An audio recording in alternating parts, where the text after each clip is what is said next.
Quand il y a une ventilation buccale, le sujet doit naturellement laisser libre le passage de l'air, ceci au niveau de ses lèvres, au niveau de son palais, au niveau de son voile. Au niveau de ses lèvres, bon, c'est la béance labiale. Au niveau de la pointe de la langue, c'est la langue un peu basse.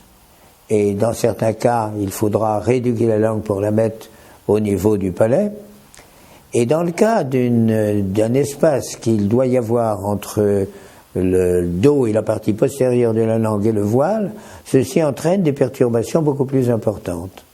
En effet, il faut, pour que le massif surlingual soit abaissé, reste abaissé, qu'il y ait une hypotonie de tous les muscles qui soutiennent, d'une part le voile, d'autre part la langue. Alors les muscles qui soutiennent le voile, c'est le tenseur et le constructeur du voile, qui chez les ventilateurs buccaux sont atones.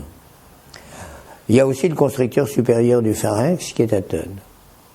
Il y a deuxièmement les muscles qui vont du voile au massif lingual et qui soutiennent le massif lingual lui-même.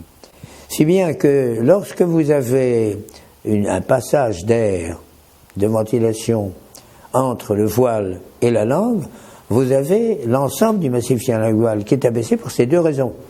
Hypotonie des muscles du voile et qui soutiennent le voile, hypotonie des muscles qui soutiennent la langue et qui prennent le relais sur le voile.